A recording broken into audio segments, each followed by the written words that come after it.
여러분 한 주간 잘 보내셨습니까? 하나님께서 여러분들을 사랑으로 감싸 주시고 여기까지 인도해 주시는 줄 믿습니다. 우리가 여기에서 말씀을 듣고 예배를 드리면서 우리의 어그러진 심령이 변화를 받고 우리의 상처 입은 몸과 마음이 회복되는 시간 되기를 간절히 소망합니다. 우리와 함께하지는 못하지만 온라인으로 함께하고 있는 우리 성도들에게도 동일한 은혜가 임하기를 간절히 소망합니다.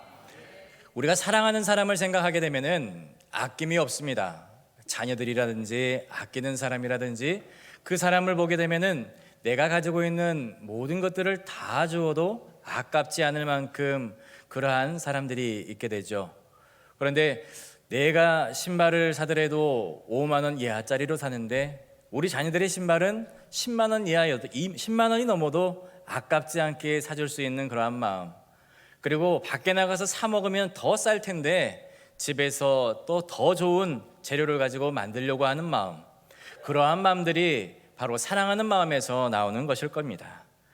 이 사랑하는 사람들을 위해서 내 손으로 모든 것들을 하게 되고 그 들여지는 정성과 시간을 우리는 그를 위한 선물이라고 생각을 해야 되죠. 이 사랑이라는 것은 효율을 따지는 것이 아니라는 것입니다. 그런데 여러분, 우리가 살아가고 있는 이 세상은 정확한 숫자의 논리로 이렇게 굴러가는 세상입니다.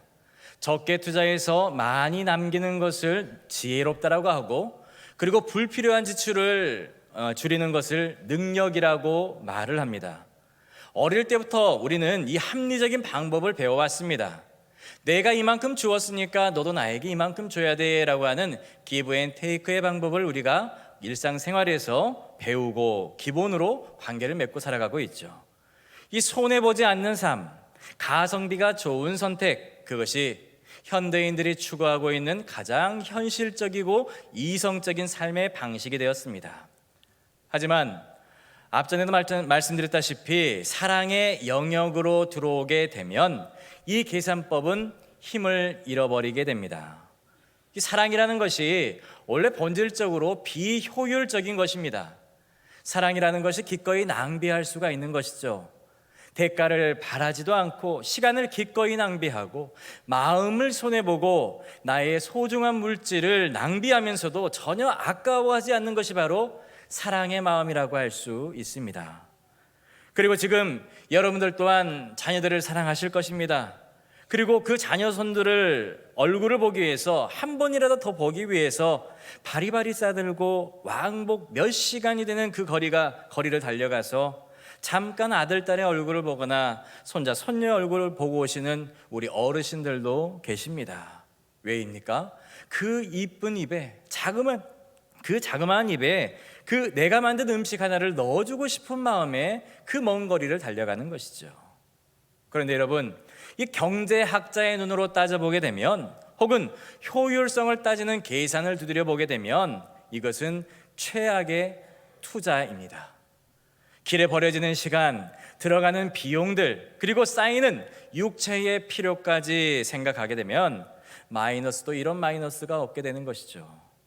요즘처럼 기술이 발달한 시대에 영상통화 한 번이면은 그 돈 한 푼 들이지 않고 얼굴을 볼 수 있는 시대가 되었는데, 굳이 그 먼 길을 떠나는 것은 어리석은 계산처럼 보일 수도 있습니다.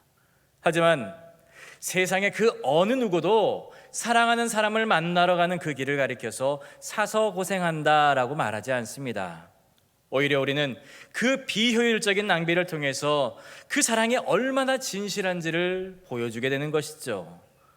효율성을 따지게 되면 돈이야 남겠지만은 사랑이라는 것을 우리가 실천하고 나면은 가슴 벅찬 감동이 우리의 마음속에 남기 때문에 그렇습니다. 여러분, 신앙생활이라는 것도 마찬가지입니다.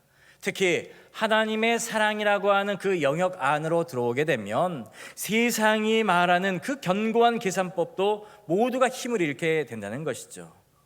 오늘 우리는 성경 속에서 세상의 기준으로 보자면 비효율적이지만 하나님이 보시기에 가장 아름다운 낭비를 보여준 한 사람의 이야기를 통해서 우리의 굳어진 마음을 열어보고자 합니다.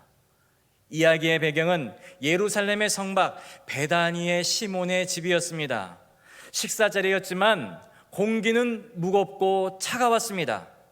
다가오는 주님의 죽음과 그 위협과 인자가 팔릴 것이다 라고 하는 그 예수님의 말 한마디 때문에 제자들은 숨막히는 침묵과 불안 속에서 식사를 해야만 했습니다. 그 무거운 정적을 깨고 한 여인이 들어오게 되죠. 성경은 그녀가 누구인지 밝히지 않습니다. 하지만 그녀 손에 들린 그 매우 값진 향유 한 옥합에 주목을 하게 됩니다. 그녀의 눈에는 그녀를 새롭게 바라보고 있는 제자들의 눈은 아랑곳하지 않습니다. 오직 그녀는 예수님의 뒤만 쳐다보고 들어갔습니다.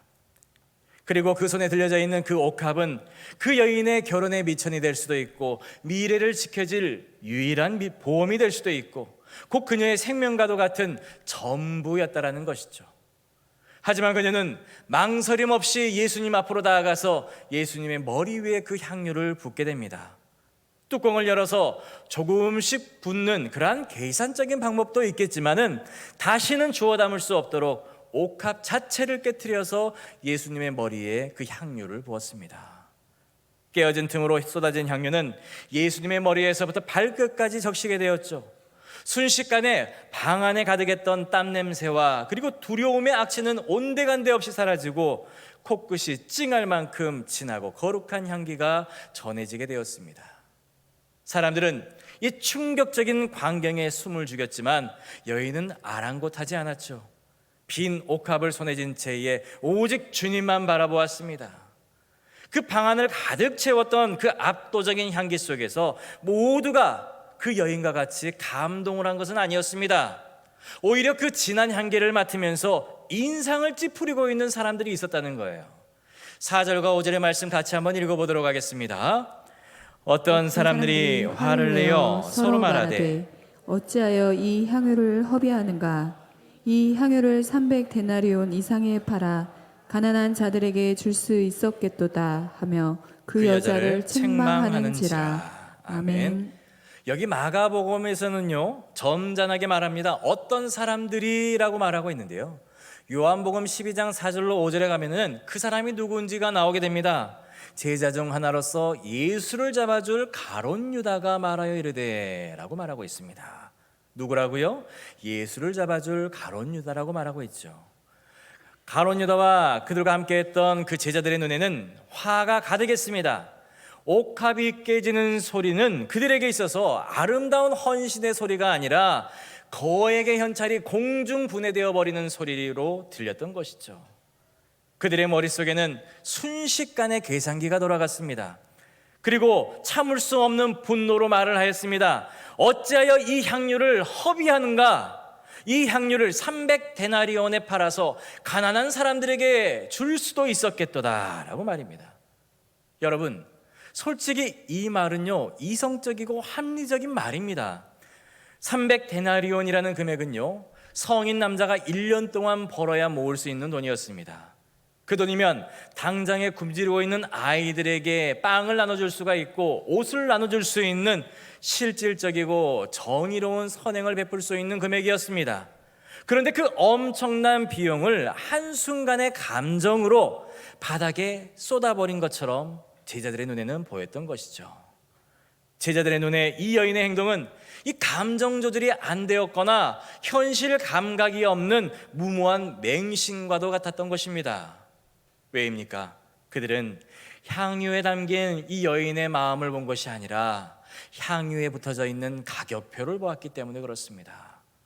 현금으로 환산했을 때에 할 수 있는 수많은 합리적인 사역들이 떠올라서 그 귀한 자본이 흙먼지와 범벅이 되어서 그렇게 사라져버리는 꼴을 견딜 수가 없었던 것이죠. 그들에게 진동하는 향기는 거룩함이 아니라 돈이 사라지는 아까움이었다는 것입니다.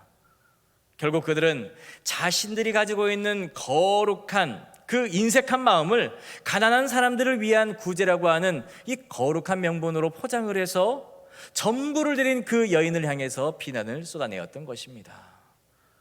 하지만 여러분, 세상에는요 가격표로 그 가치를 환산할 수 없는 그러한 것들이 많이 있습니다. 앞서서 말씀드렸던 그 할아버지 할머니의 마음들이나 아니면 우리가 자녀들과 사랑하는 사람들을 생각하는 마음들이 그런 마음들이겠죠. 여러분, 여인에게 그 향유는요 무엇이었을까요? 당시 여인들에게 향유옥합은 결혼을 위한 지참금이 될 수도 있었고 미래를 대비하는 유일한 생존 자금이 될 수 있었습니다. 그것은 그녀의 과거가 담긴 땀방울의 노력이었고 그녀의 미래를 보장하는 안전장치가 될 수도 있었죠.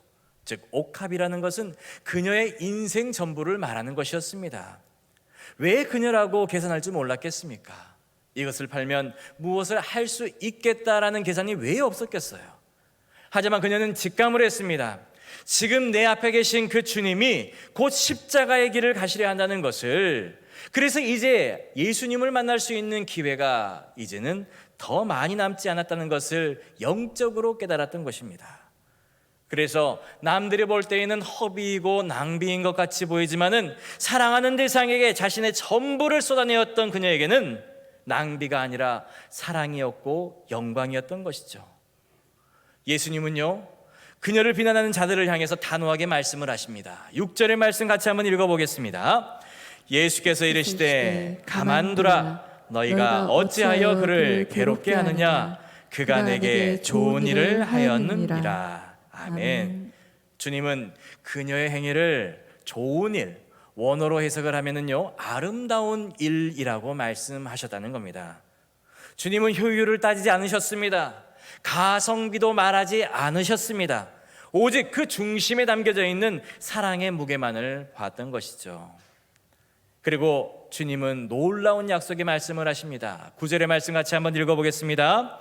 내가 진실로 너희에게 이르노니 온 천하에 어디서든지 복음이 전파되는 곳에는 이 여자가 행한 일도 말하여 그를 기억하리라 하시니라. 아멘. 그렇습니다. 여러분, 이 건축물이라는 것은요 언젠가는 무너질 수밖에 없습니다.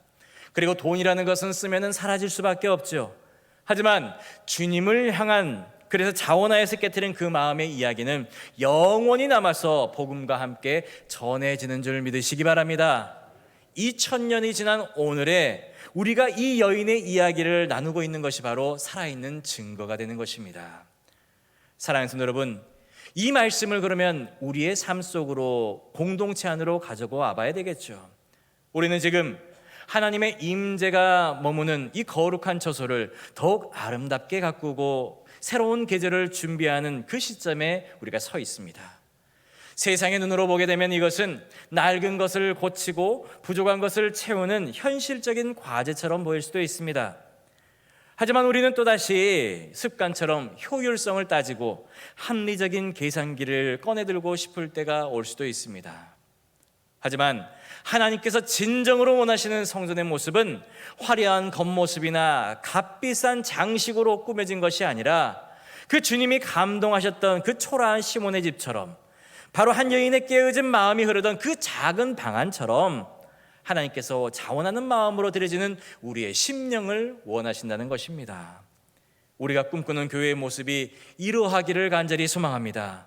이 공간을 채우는 것이 공장에서 찍어낸 그 물건들이 본질이 되어서는 안 되고, 우리가 머무는 자리마다, 손길이 닿는 곳곳마다 성도 여러분들의 깨트려진 옥합이, 그 마음들이 심어지기를 간절히 소망합니다. 누군가의 눈물이 스며들어져 있고 누군가의 간절한 기도가 스며들어져 있으며 주님을 너무나도 사랑해서 아낌없이 드리는 그 순전한 마음들이 이 공간의 진짜 재료가 되기를 간절히 축원합니다. 화려한 건물이 아니라 사랑하는 성도들의 그 헌신이 겹겹이 쌓인 곳, 들어서는 순간에 차가운 시멘트의 냄새가 나는 것이 아니라 이곳에는 주님의 사랑하는 사람들의 따뜻한 숨결이 가득하구나라는 영적인 향기가 느껴지는 곳이 되기를 간절히 축원합니다. 그 여인을 누구도 강요하지 않았습니다. 베다니의 여인에게 그 옥합을 가지고 오라고 명령한 사람은 아무도 없었습니다. 오직 주님을 사랑하는 그 마음이 그 여인을 움직이게 했고 그 사랑이 그녀를 움직이게 했던 것이죠. 우리의 헌신도 그러하기를 소망합니다.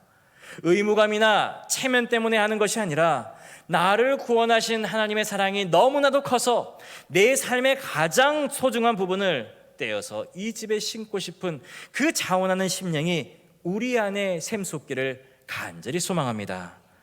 사랑하는 성도 여러분, 여러분들이 깨트려서 이 공간에 채우고 싶은 향기는 무엇입니까? 기도입니까? 아니면 우리들의 마음입니까? 훗날에 우리가 변화된 이 처소에서 예배를 드릴 때에 우리의 눈에 보이는 것이 달라진 환경이 아니라 문틀 하나에 새겨져 있는 성도들의 심령이 깃들어 있고 우리가 앉은 자리에서 누군가의 보이지 않는 사랑을 느낄 수 있는 거룩한 성전으로 거듭나길 간절히 소망합니다. 세상은요, 낭비라고 할 수도 있습니다. 하지만 주님은 내게 좋은 일이라고 말씀하십니다. 그 거룩한 소비에 대해 여러분들의 삶과 마음이 향기롭게 드려지기를 간절히 소망합니다. 우리 이웃과의 마음에서도 마찬가지예요. 사랑하는 사람을 사랑한다는 것은 그것은 당연한 일이라고 성경은 말하고 있습니다.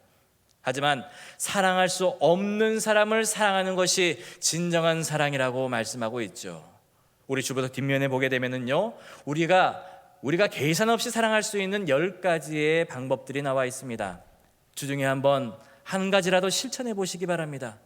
우리가 아무런 계산 없이 우리 주님을, 우리의 이웃들을 사랑하고 섬겨 나갈 때에 하나님은 우리에게 더욱더 좋은 곳으로 채워주시고 우리에게 진리와 그리고 생명의 길로 인도해 주실 줄 믿으시기 바랍니다. 이번 한 주간도 주님과 동행하며 사랑으로 살아갈 수 있는 복된 여러분들의 삶이 되길 간절히 축원합니다. 기도하겠습니다. 사랑의 주님 아버지, 감사합니다. 오늘 우리는 주님을 향해 자신의 전부를 깨트린 그 여인의 사랑을 보게 되었습니다. 그 300데나리온의 가치보다 깨어진 마음의 중심을 귀하게 보시는 주님, 그동안 내 손익을 따지며 주님을 사랑하는 일에 인색했던 우리의 모습을 용서하여 주옵소서. 우리가 머무는 곳곳에 성도들의 눈물과 기도가 스며들게 하시고 아까워하지 아니하고 기쁨으로 깨트린 헌신과 사랑의 향기가 이 성전과 우리의 삶 속에 가득 넘쳐나게 하여 주시옵소서. 계산할 수 없는 사랑으로 우리를 구원하신 예수님의 이름으로 기도하옵나이다. 아멘.